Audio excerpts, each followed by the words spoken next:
घर का सबसे ज़्यादा जानदार एरिया किचन है, जहाँ सिर्फ खाना नहीं बनाया जाता बल्कि हर फैमिली मेम्बर के दिल तक पहुँचने का रास्ता भी यहीं से होकर गुजरता है। यहाँ खाना बनाने के अलावा हम दिन का ज़्यादातर वक्त गुजारते हैं, कभी अच्छे मूड के साथ और कभी लो फील करते हुए।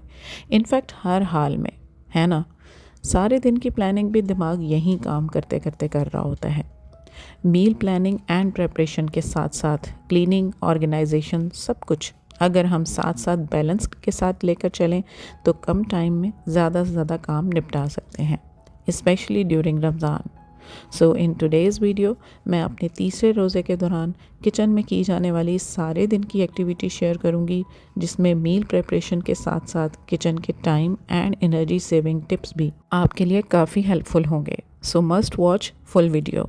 Let's get started. Happy Womania ATF, we all say, may Allah bless you every day. अस्सलाम वालेकुम dear womanians and welcome back. Ramzan के दौरान किचन में मेरी एंट्री ज़ोहर की नमाज़ अदा करने के बाद होती है, जो कि इफ्तारी से पहले के लास्ट मोमेंट तक नॉन स्टॉप जारी रहती है, बीच में असर की नमाज के ब्रेक के अलावा। सबसे पहले तो फ्रिज को डीक्लटर या हल्का करना, मतलब बड़े बर्तनों से छोटे बर्तनों में शिफ्टिंग, जैसे दूध वगैरह।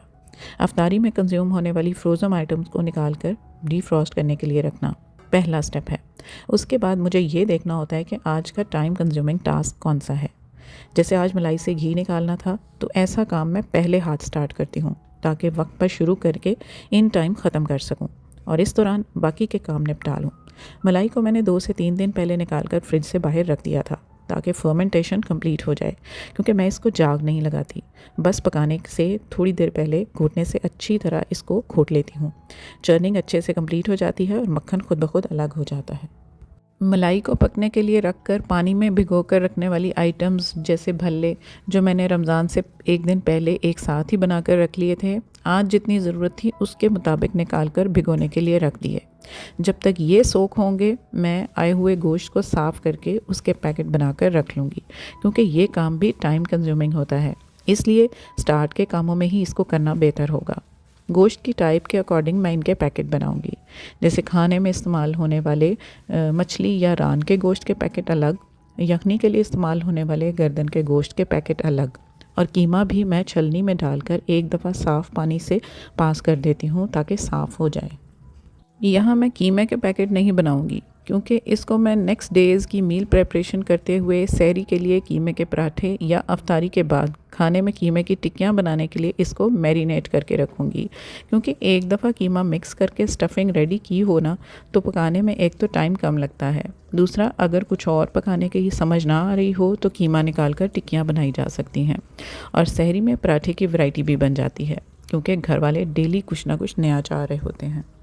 गोश्त या चिकन्स धोने और साफ़ करने का काम मुझे बहुत मुश्किल और इरिटेटिंग लगता है, लेकिन ये काम मैं हेल्पर से करवाना बेहतर नहीं समझती, क्योंकि जिस डेडिकेशन और एहतियात के साथ मैं ख़ुद वॉश और साफ़ करती हूँ, शायद वो इस केयर से नहीं करती।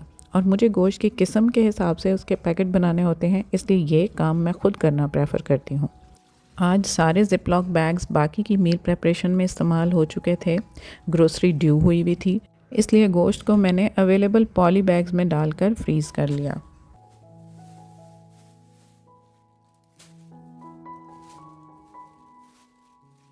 अब अगले 2 हफ्ते तक, कम से कम 15 रमज़ान तक ये काम मुझे दोबारा नहीं करना पड़ेगा।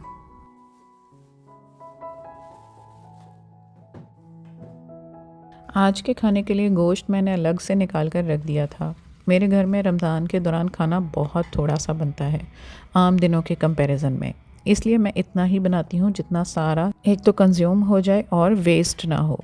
असर की नमाज़ अदा करने से पहले मेरी कोशिश होती है कि ऐसे काम जिनमें टाइम ज़्यादा लगता है या जिनको पहले से बनाकर रखा जा सकता है, जैसे डिनर में कंज्यूम होने वाला सालन या चावल, मैं पहले बना लूं, क्योंकि असर के बाद अफ्तारी का टाइम कैसे हो जाता है पता ही नहीं चलता।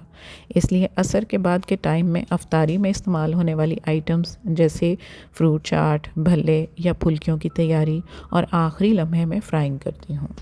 इस मरतबा मैंने रमज़ान से पहले कुछ ज़्यादा मेक एंड फ्रीज़ आइटम्स में अपना फ़ोकस नहीं रखा, क्योंकि एक तो मौसम अच्छा है, किचन में काम करते हुए गर्मी या उकताहट नहीं होती, दूसरा फ्रोज़न आइटम्स में वो टेस्ट नहीं रहता जो कि फ़्रेश का होता है। बस लिमिटेड ही मील प्रिपरेशन मैंने की इस दफ़ा, जैसे भल्ले, इमली की चटनी, मिंट सॉस, सब्ज़ियाँ फ्राई कर लीं। बाकी चीज़ें जैसे समोसे, रोल वगैरह मैं साथ साथ ही फ़्रेश बनाकर एक एक हफ़्ते के लिए कंज्यूम होने के लिए बनाकर रखूँगी, जो कि मेरी रमज़ान की आने वाली वीडियोज़ में आप देख सकेंगे। यहाँ एक हफ़्ते के लिए इस्तेमाल में आने वाला टिक्कियों और पराठे के लिए कीमा मैंने मैरिनेट करके रख लिया, जिसको इतने टाइम के लिए फ्रीज़ करने की ज़रूरत नहीं पड़ेगी। सिंपल इसको मैं फ्रिज में रख दूँगी तो एक हफ़्ता आसानी से निकल जाएगा और ये इसी तरह से फ़्रेश यूज़ हो जाएगा।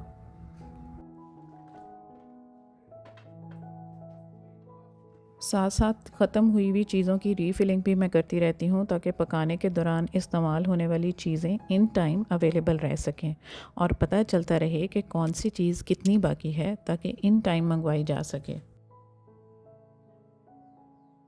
मोर ओवर मेरी कोशिश होती है कि किचन में इस्तेमाल होने वाले बर्तन, एक्सेसरीज़ और हर तरह के टूल्स ऐसे हों जिनको इस्तेमाल करना आसान हो, खूबसूरत लगने के साथ साथ प्रैक्टिकल भी हों, ताकि इन्वेस्टमेंट पर गिल्ट ना हो। जैसे ये ऑयल बॉटल मेरे किचन में न्यू एडिशन है। बोरोसिलिकेट, ट्रांसपेरेंट और बहुत ही प्रैक्टिकल है। रमज़ान के लिए मैंने कुछ अपने किचन में न्यू एडिशंस किए हैं। अगर आप इंटरेस्टेड हैं देखने में तो कमेंट्स में मुझे ओके टाइप करके अपनी राय का इजहार ज़रूर करें। मैं इन सब आइटम्स की डेडिकेटेड वीडियो आपके साथ शेयर करूँगी, जो कि आपको डेफिनेटली बहुत पसंद आएंगी, क्योंकि मुझे इस्तेमाल करते हुए बहुत ही अच्छा फ़ील हो रहा है। खाना साथ साथ बन रहा है। अब एक और टाइम कंज्यूमिंग आइटम जो मैं असर से पहले तैयार करूँगी वो हैं बेसन की फुल्कियाँ, क्योंकि भल्लों की तरह ये भी ऐसी आइटम है जो मैं बाज़ार से कभी परचेज़ नहीं करती। हेल्थ, हाइजीन और ऑयल क्वालिटी पर्पसेस के लिए, क्योंकि एक तो घर की बनी हुई फ्रेश, होममेड, हाइजीनिक बेसन घर के करीब की चक्की से फ्रेश पिसा हुआ मैं यूज़ करती हूँ और घर में फ़्रेश ऑयल में निकालती हूँ तो एकदम सॉफ्ट, साफ़ सुथरी और टेस्टी बनती हैं। अक्सर मार्केट से परचेज़ करें तो ऑयल की एक पर्टिकुलर सी स्मेल आ रही होती है, लेकिन घर की बनी हुई फुल्कियों का कोई मुकाबला ही नहीं। 15 दिन के लिए फुल्कियाँ भी बना कर रख लूँगी तो ये काम भी झटपट हो जाएगा। बस दही मिक्स करें और पहले से सोक की हुई फुल्कियाँ डालें और आपकी मज़ेदार सी दही फुल्कियाँ बनकर तैयार हो जाती हैं। जैसे मैंने आपको वीडियो के स्टार्ट में बोला कि किचन में यूज़ होने वाले टूल्स, बर्तन और आइटम्स ऐसी होनी चाहिए जो प्रैक्टिकल होने के साथ साथ मल्टी फंक्शनल भी हों, ताकि अलग अलग काम के लिए अलग अलग आइटम्स ना ख़रीदनी पड़ें। जैसे ये देग में से चावल निकालने वाला बड़ा चम्मच जो मेरे जहेज़ का है। जब मम्मी मेरे बर्तनों की शॉपिंग करके आई ना, तो स्टील का बड़ा टब, लोटा और ये चम्मच देखकर मैं बहुत ही इरिटेट हुई कि ये क्या आप ले आई हैं, मैंने कौन सी देगें पकानी हैं। तो अम्मी ने कहा कि जब तू इस्तेमाल करेगी ना तो मुझे याद करेगी।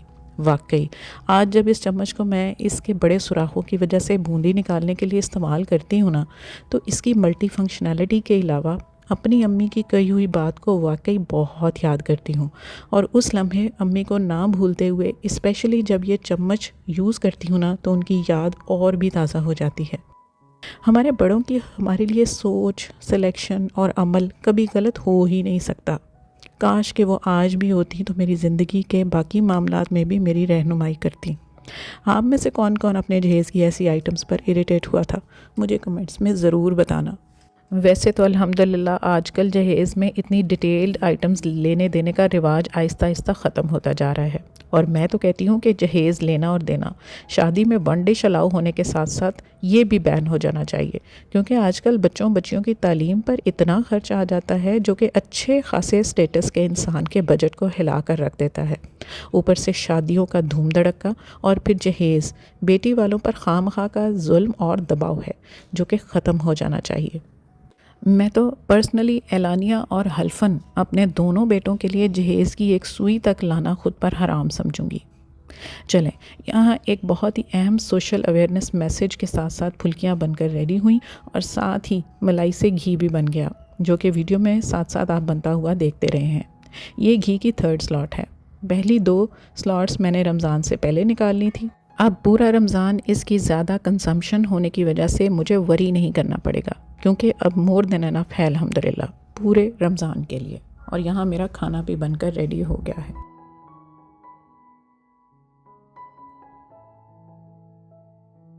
असर से पहले का सारा काम यहाँ कंप्लीट है अल्हम्दुलिल्लाह। अब नमाज अदा करने के बाद अफ्तारी में इस्तेमाल होने वाली आइटम्स की तरफ आऊँगी, जिसमें फ़्रेश जूस निकाल लूँगी क्योंकि टैंग, रूह अफ़ज़ा या कैंड जूसेस मैं एज़ मच अवॉइड करती हूँ। आजकल गाजर, बीटरूट, ऑरेंज, मौसमी, अनार फ़्रेश अवेलेबल हैं, तो इनका फ़ायदा क्यों ना उठाया जाए, जो कि हेल्दी ऑप्शन भी है और चीनी से दूर रहने का बेहतरीन ज़रिया भी। फ़्रेश पुदीना भी अवेलेबल है आजकल, तो मिंट मार्गरेटा भी एक अच्छा ऑप्शन है। पर्सनली मैंने फ़ालसा भी फ्रीज़ करके रखा हुआ है क्योंकि बहुत कम टाइम के लिए आता है, तो मैंने रमज़ान के लिए ना इसे फ्रीज़ कर लिया। एटलीस्ट ये फ्रोज़न फ़ालसा का शरबत बाज़ार से मिलने वाले मशरूबात से कहीं बेहतर ऑप्शन है। सबसे बेस्ट ये है कि नींबू पानी से रोज़ा अफ्तार किया जाए, जो कि कई घंटे की भूखी प्यासी बॉडी को ना सिर्फ हाइड्रेट करता है बल्कि विटामिन सी हमारी स्किन के लिए बहुत बेहतर होता है और हमारे इम्यून सिस्टम को बहुत बेहतर करता है, स्पेशली रमज़ान के दौरान। यहाँ गाजर में बीटरूट ऐड कर देने से इसका फ़ायदा दुगना हो जाता है। फ्राइड आइटम्स भी मैं बहुत कम बनाती हूँ। हाँ, पकौड़े सबके फेवरेट हैं, इसलिए ये ऑलमोस्ट डेली बनते हैं, लेकिन इतने बनाती हूँ कि सबको ज़्यादा से ज़्यादा 2 पीस खाने का मौका मिले। ना ज़्यादा फ्राइड किए होंगे तो ना ही फ्राइड और तली हुई चीज़ें खाने का चांस बनेगा। सो ये थी मेरी रमज़ान के दौरान की kitchen routine. If you like this video then do share it with your family and friends. Summer की फ्रेश बेडिंग कलेक्शन स्टॉक में आ गई है। Comforter sets, 3 piece bed sets all are available at my online store womaniahub.com। WhatsApp का number show हो रहा है, you can check and order more options there. So yeah that's it. Subscribe Romania ATF and press the bell icon to get each notification of my videos in time. See you all soon inshallah in very next video. Till then, happy organizing and happy Ramadan from Romania ATF. Lots of love. Allah Hafiz and bye-bye. Happy Womania ATF, we all say, may Allah bless you every day.